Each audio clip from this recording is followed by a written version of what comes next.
नमस्कार, मैं हूं आपके साथ निशु शर्मा और आप देख रहे हैं हमारा खास बुलेटिन अपना उत्तर प्रदेश। चलिए शुरुआत करेंगे बड़ी खबर के साथ ग्रेटर नोएडा से, जहां सीएम योगी आदित्यनाथ का कल महत्वपूर्ण दौरा रहने वाला है। यूपी इंटरनेशनल ट्रेड शो की तैयारियों का निरीक्षण चल रहा है। इंडिया एक्सपो सेंटर जाएंगे मुख्यमंत्री योगी आदित्यनाथ। 25 से लेकर 29 सितंबर तक यूपी इंटरनेशनल ट्रेड शो चलने वाला है। 25 सितंबर को प्रधानमंत्री नरेंद्र मोदी इसका उद्घाटन कर सकते हैं, ये बात भी सामने आई है। उद्घाटन से पहले तैयारियों का जायजा सीएम योगी आदित्यनाथ लेंगे। तो ग्रेटर नोएडा में 25 से लेकर 29 सितंबर तक ग्रेटर नोएडा के एक्सपो मार्ट में तीसरा यूपी इंटरनेशनल ट्रेड शो आयोजित होगा। मेजबानी के लिए ग्रेटर नोएडा प्राधिकरण जोर शोर से तैयारियों में फिलहाल जुटा हुआ है। तैयारियों का जायजा लेने के लिए खुद मुख्यमंत्री योगी आदित्यनाथ का कल ग्रेटर नोएडा दौरा रहने वाला है। ग्रेटर नोएडा पहुंचेंगे, तैयारियों का निरीक्षण करेंगे। यहां मार्ट परिसर में तैयारियों के जायजे के बाद अधिकारियों के साथ एक महत्वपूर्ण बैठक भी सीएम योगी आदित्यनाथ की रहेगी, जहां पर तमाम अधिकारी मौजूद रहेंगे, जिनसे हर पहलू को लेकर जानकारी सीएम योगी आदित्यनाथ लेते हुए नजर आएंगे। और इसी के साथ साथ तमाम आवश्यक दिशा निर्देश भी सीएम योगी आदित्यनाथ की ओर से अधिकारियों को दिए जाएंगे। तो ट्रेड शो को लेकर तैयारियां इस समय जोरों शोरों पर चल रही हैं और कल सीएम योगी आदित्यनाथ का आगमन है, तो ऐसे में उनके आगमन से पहले तमाम तैयारियों को अंतिम रूप देने का सिलसिला भी अब शुरू हो चुका है। 25 से लेकर 29 सितंबर तक यूपी इंटरनेशनल ट्रेड शो चलने वाला है और 25 सितंबर को खुद प्रधानमंत्री नरेंद्र मोदी इसका उद्घाटन कर सकते हैं, ये बात निकलकर भी सामने आई है। ऐसे में देखिए, ये वही इमारत जहां पर ट्रेड शो होने वाला है। ऐसे में तैयारियों का सिलसिला पुरजोर तरीके से इस समय चल रहा है। सीएम योगी आदित्यनाथ कल पहुंचे ग्रेटर नोएडा और तमाम तैयारियों की समीक्षा उनकी ओर से भी यहां पर की जाएगी। और जैसे कि बताया गया है, 25 सितंबर को जब इस ट्रेड शो का उद्घाटन होगा तो प्रधानमंत्री नरेंद्र मोदी इसका उद्घाटन कर सकते हैं। India expo centre CM Yogi Adityanath कल पहुंचेंगे। सीएम योगी आदित्यनाथ का कल ग्रेटर नोएडा का दौरा रहने वाला है, जहां पर सीएम योगी आदित्यनाथ तमाम पहलुओं पर समीक्षा करेंगे, निरीक्षण करेंगे किस प्रकार तैयारियां फिलहाल चल रही हैं। इंडिया एक्सपो सेंटर जाएंगे मुख्यमंत्री योगी आदित्यनाथ और अधिकारियों के साथ निरीक्षण के बाद उनकी एक बैठक भी रहने वाली है, जिसमें तमाम जरूरी दिशा निर्देश सीएम योगी आदित्यनाथ की ओर से दिए जाएंगे। और इस पूरे प्रोग्राम में, यानी ये पूरा आयोजन जो है, इसमें कोई भी असुविधा ना हो, कोई भी ऐसी अव्यवस्था इसमें ना होने पाए, इसलिए हर पहलू पर पहले से ही तमाम तैयारियों को यहाँ पर पुख्ता करने का सिलसिला जो है वो शुरू हो चुका है। और ऐसे में सीएम योगी आदित्यनाथ का कल आगमन अपने आप में बेहद महत्वपूर्ण है, जहां पर कल पहुंचकर तमाम तैयारियों का वो जायजा लेंगे। हालांकि कितने बजे वो पहुंचेंगे, ये पूरा स्केड्यूल अब तक निकलकर सामने नहीं आया है।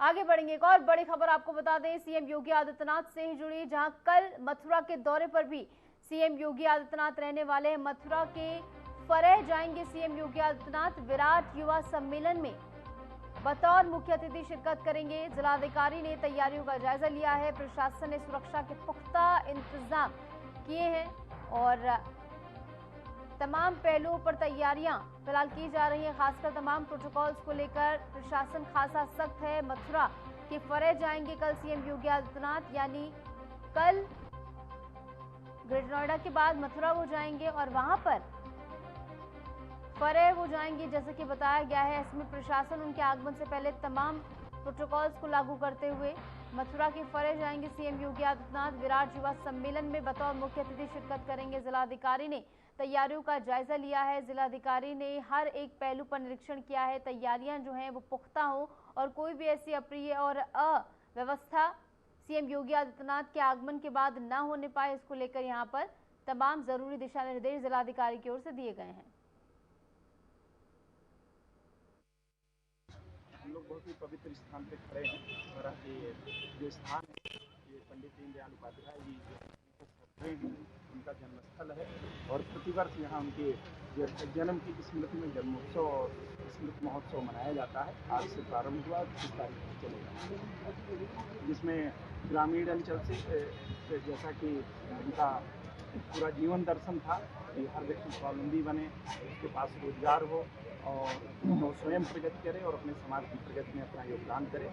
उसके लिए यहाँ एक मेले का आयोजन किया जाता है, जिसमें आसपास के जितने भी जिले हैं, ब्रज प्रांत के और मेरठ प्रांत के, वो सभी आते हैं, यहाँ प्रतिभाग करते हैं सरकार की भी जो मेन योजनाएं चाहे वो डीओपी की हों, एग्रीकल्चर डिपार्टमेंट की हों, इंडस्ट्री डिपार्टमेंट की हों, बैंकिंग से रिलेटेड जुड़ा हो, या किसानों से जो उनकी एजेंसी है, चाहे ट्रैक्टर का हो, ईवी का, इलेक्ट्रिक व्हीकल्स का हो, उनके भी स्टॉल लगाए गए हैं। और जो सेल्फ हेल्प ग्रुप हैं, जो अपने कोई अचार बनाता है, तो कोई भगवान जी के कपड़े सिलता है, तो कोई ताला बनाता है, ये सब चीज़ें हैं जो गांव में पत्तल बनाता है, दोना बनाता है, मसाला बनाता है, उनके भी स्टॉल यहाँ लगाए गए हैं, ताकि हर व्यक्ति श्रद्धा से जो स्मारक है उसमें अपना श्रद्धा सुमन अर्पित करें। उसके अलावा यहाँ जो प्रदर्शनी है उससे सीखे और उसको ले जा करके अपने यहाँ रेप्लिकेट करें। और तो आप सुन रहे थे जिलाधिकारियों को, जहां पर तमाम जानकारी उनकी ओर से दी गई। इस बीच हमारे साथ हमारे संवाददाता अमन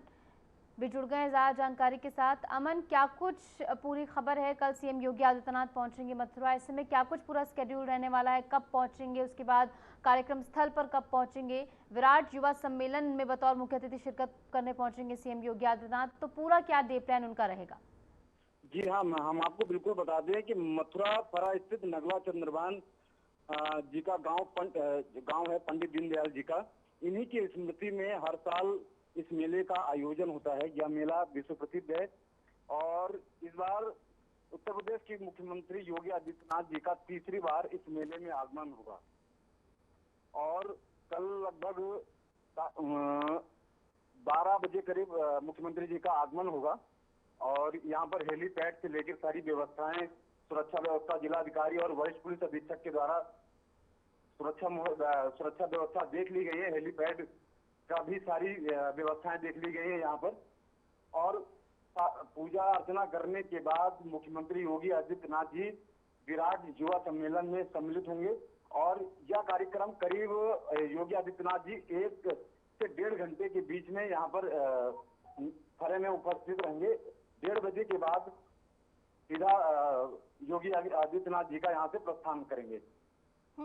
ठीक है। और फिलहाल कार्यक्रम स्थल पर क्या कुछ तैयारियां हैं? कितने लोगों के आने का अनुमान है? क्योंकि जैसे कि तस्वीरें सामने है, काफी सारी कुर्सियां वहां पर नजर आ रही हैं, तो ऐसे में कितने लोगों के वहां पर पहुंचने का अनुमान? वैसे तो मथुरा योगी आदित्यनाथ जी का आना जाना रहता ही है और जब उनका आना होता है तो यहाँ लाखों की संख्या में कार्यकर्ता और सभी लोग मौजूद होते हैं, क्योंकि ये एक विश्व प्रसिद्ध मेला है।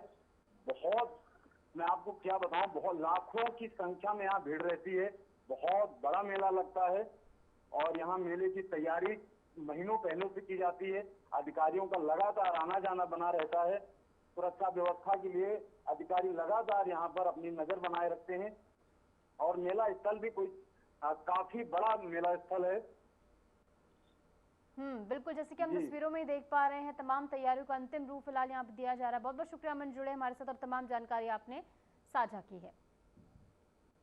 उत्तर प्रदेश के मुख्यमंत्री योगी आदित्यनाथ ने राजधानी लखनऊ में जीएसटी काउंसिल द्वारा दी गई टैक्स दरों में कमी करने पर प्रधानमंत्री नरेंद्र मोदी का आभार जताया और इसे प्रधानमंत्री की तरफ से लोगों के लिए दीपावली का तोहफा बताया। इस मौके पर प्रेस कॉन्फ्रेंस कर सीएम योगी ने कहा कि जीएसटी काउंसिल की बैठक में सर्वसम्मति से इसका अनुमोदन हुआ है। 22 सितंबर से लागू होने जा रहा है। ये बदलाव टैक्स रिफॉर्म का हिस्सा है। इसमें आम आदमी को इतनी छूट दी गई है कि उसे महंगाई से राहत मिलेगी। क्या कुछ उनकी ओर से कहा गया है, सुनिए। बड़े पैमाने पर देश की जीडीपी में अप्रत्यक्ष कर का योगदान भी होता हुआ दिखाई दिया। 17 के बाद का सबसे बड़ा जो रिफॉर्म टैक्स के क्षेत्र में है, उसमें अगर आप देखेंगे तो जो टैक्स में जो रिफॉर्म सामने आया है, अब तक हम देखते थे कि 4 स्तरीय जो 4 लेयर की टैक्स की प्रणाली थी, 5%, 12%, 18% और 28%। इन 4 को अब कम करते हुए 2 श्रेणी टैक्स की रखी गई है, 5% को और 18% को। 12 और 28 के स्लैब को जीएसटी ने समाप्त कर दिया है।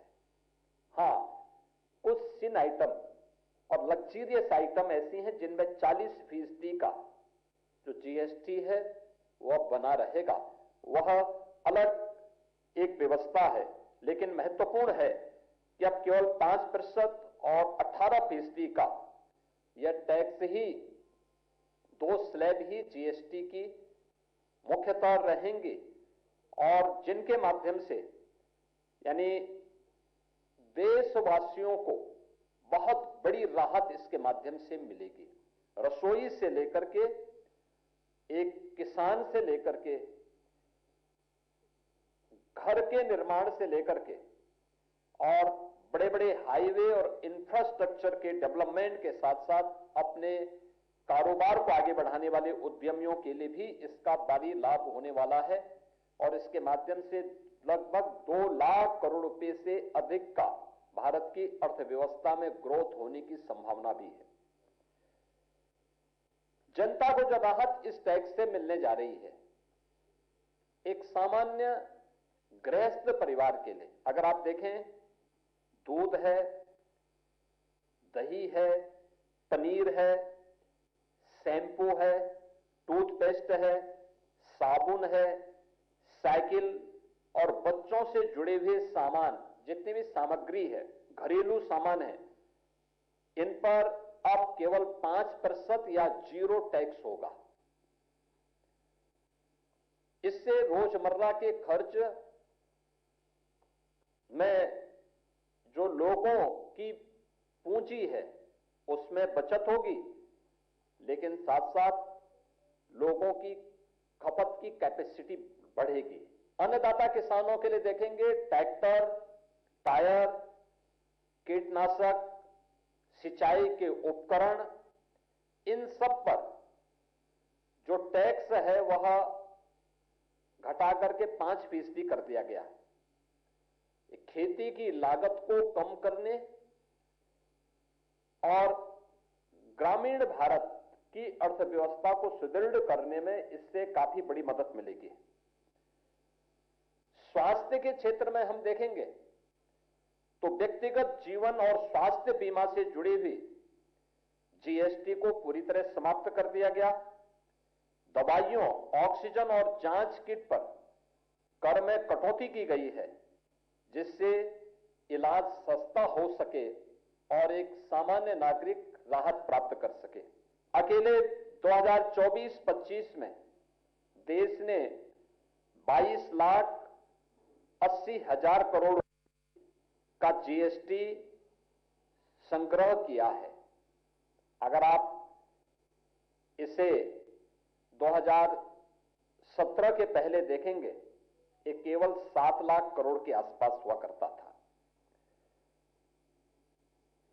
अकेले इस वर्ष अप्रैल से अगस्त तक यानी 5 महीनों में जीएसटी संग्रह 10 लाख करोड़ रुपए से अधिक का हुआ है, जो गत वर्ष के जीएसटी संग्रह करने से 10% अधिक है।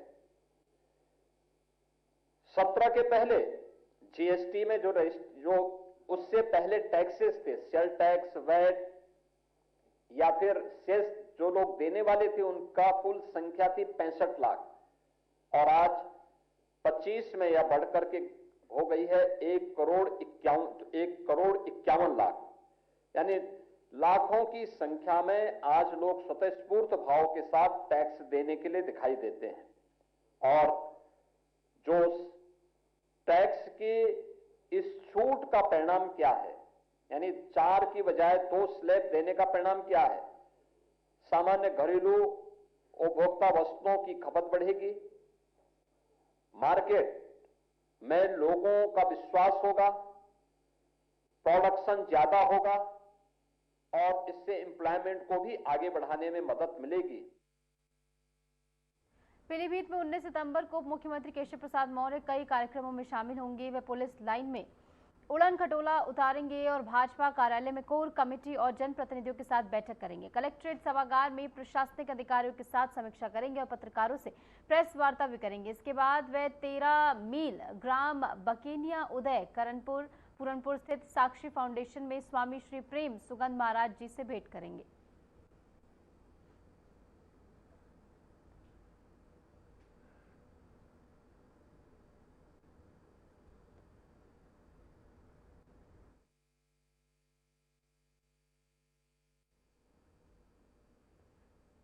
कई कार्यक्रमों में हिस्सा लेंगे डिप्टी सीएम, जहां पर आपको बता दें डिप्टी सीएम का पीलीभीत दौरा रहने वाला है। इसको लेकर तैयारियां फिलहाल की जा रही हैं। 19 सितंबर को पीलीभीत आएंगे डिप्टी सीएम केशव प्रसाद मौर्य और इसी के साथ साथ कई कार्यक्रम रहने वाले हैं, जिसमें बतौर मुख्य अतिथि डिप्टी सीएम केशव प्रसाद मौर्य हिस्सा लेते हुए नजर आएंगे।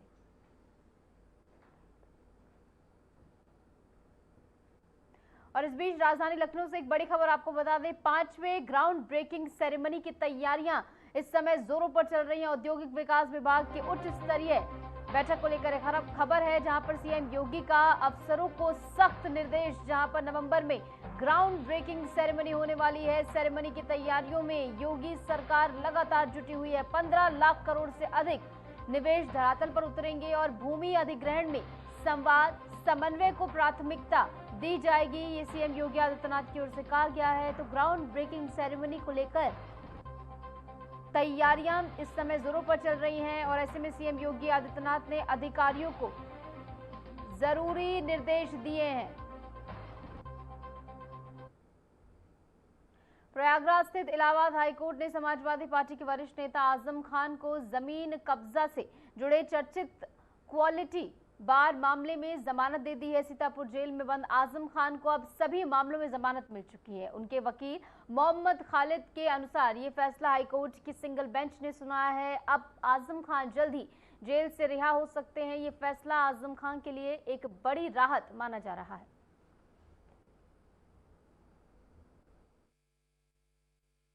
ये मामला ये था कि इसमें एक प्रॉपर्टी थी जो एक सोसाइटी की थी, जिसमें क्वालिटी बार चल रहा था। किसी ने इलीगल इंक्रोच किया था उसको, वो ज़मीन सोसाइटी ने खाली कराई। वो खाली कराने के बाद पूरा टेंडर प्रोसेस करके आजम खान साहब की वाइफ और इनके बेटे के नाम पर उसको अलॉट कर दिया गया मंथली रेंट पे।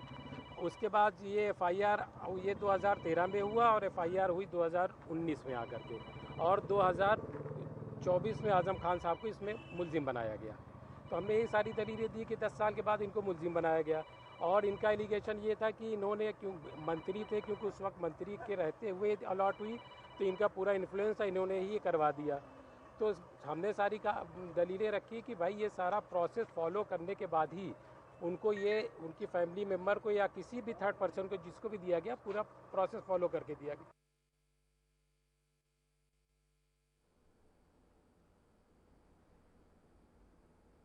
तो आजम खान को जमानत यहां पर मिल गई है। हाईकोर्ट का बड़ा फैसला यहां पर देखने को मिला है। सिंगल बेंच ने इस पूरे मामले में सुनवाई की और क्वालिटी बार मामले में राहत मिलते हुए आजम खान को अब उच्च न्यायालय इलाहाबाद की ओर से ये फैसला सुनाया गया है। और आजम खान की मुश्किलें हालांकि पहले बढ़ती हुई नजर आ रही थी, लेकिन अब उन्हें सभी मामलों में जो है जमानत मिल गई है और ऐसे में जल्द ही वो जेल से बाहर होंगे, ये कहा जा रहा है।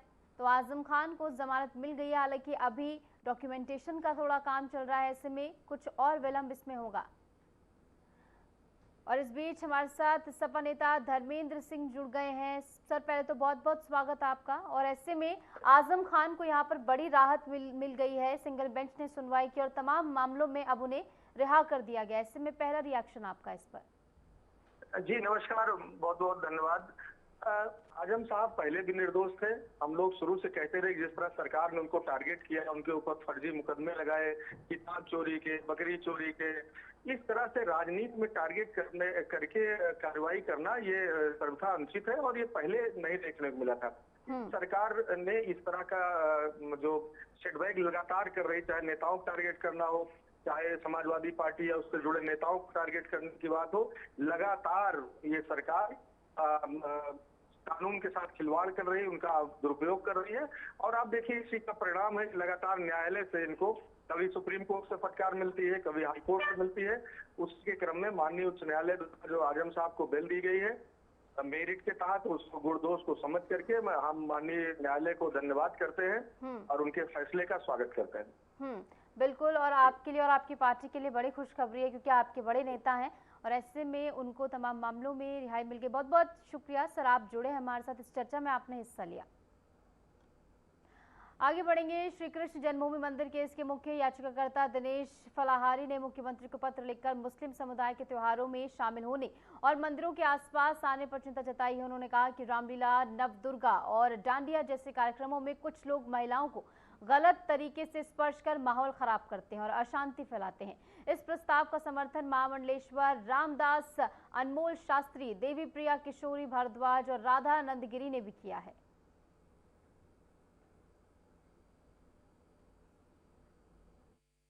हिंदुओं के हृदय सम्राट माननीय योगी जी को पत्र लिखा है और मांग की है कि हमारे पवित्र त्योहारों में मुस्लिमों की एंट्री रोक दी जाए, क्योंकि ये रामलीला में, नवदुर्गा में आते हैं, नाम छुपाकर, पहचान बदलकर मंदिर में एंट्री कर जाते हैं और हमारी वहाँ पर बहन बेटियों को स्पर्श करते हैं, लफ्ज़ जिहाद की घटना को बढ़ावा देते हैं, जिससे माहौल ख़राब होता है। हमारे सनातनी हिंदू तो शांति प्रिय हैं, हम चाहते हैं अपने त्योहारों को शांति से मनाएं, क्योंकि ये लोग जब भी आते हैं डांडिया खेलते हैं तो महिलाओं को स्पर्श करते हैं, कहीं पर लफ्ज़ जिहाद करते हैं, कहीं थूक जिहाद करते हैं। इनका काम ही है केवल माहौल को ख़राब करना। तो हम लोग इनसे दूर रहना चाहते हैं। जब हम इनके त्योहारों में नहीं जाते हैं तो ये हमारे त्योहारों में घुसपैठ करने का प्रयास क्यों करते हैं? अतः इनको रोका जाए, जिससे माहौल कि जैसे रामलीला है या रासलीला है, नवरात्रि जागरण है, तो हमारी बहन बेटियां जो नवरात्रि जागरण करके डांडिया वगैरह में माँ भगवती के भजनों में नृत्य करती हैं या माँ जिस पे कृपा करती हैं, तो वहाँ विधर्मी लोग हिंदू बन के ऐसे आ जाते हैं, टीका लगा के, ड्रेस पहन के, और डांडिया में इस प्रकार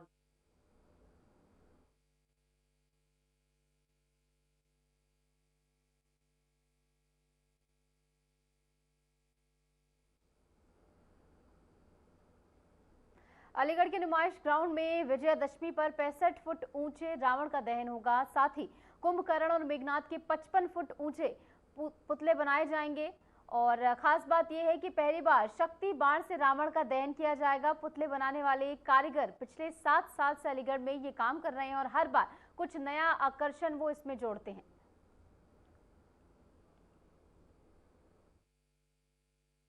अशफाक नाम है मेरा। अलीगढ़ में रावण का पुतला कितने सालों से आप बना रहे हैं? अलीगढ़ बनाते बनाते 7 साल हुई। 7। इस बार अलीगढ़ में रावण के पुतले में खास बात क्या रहेगी? अलीगढ़ के रावण में खास बात यह है, शक्ति बाण से मारेंगे।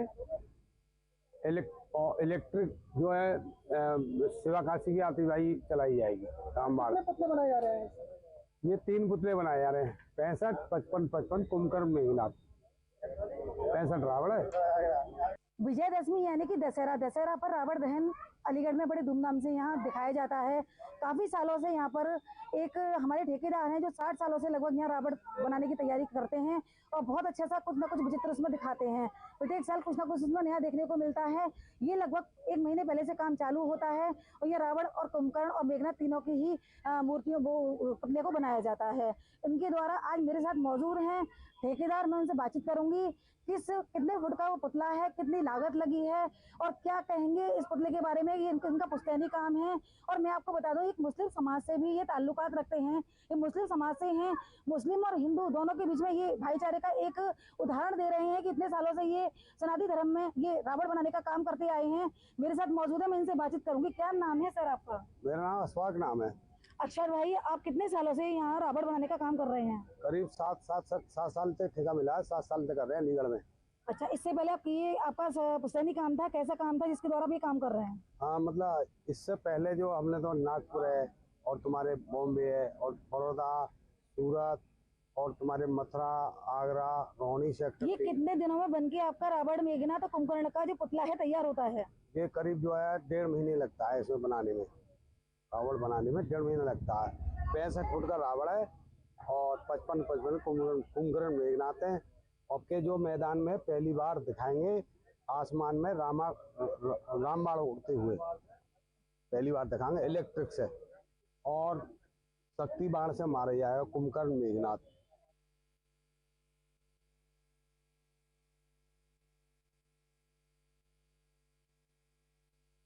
ऊंचा रावण इस बार बनाया जाएगा जिसका दहन होगा। तो वहीं मेघनाथ का पुतला जो है 55 फुट का रहेगा और हर साल एक नया आकर्षण इसमें जुड़ता हुआ नजर आता है। तो इस बार भी आकर्षण का केंद्र बनता हुआ नजर आएगा।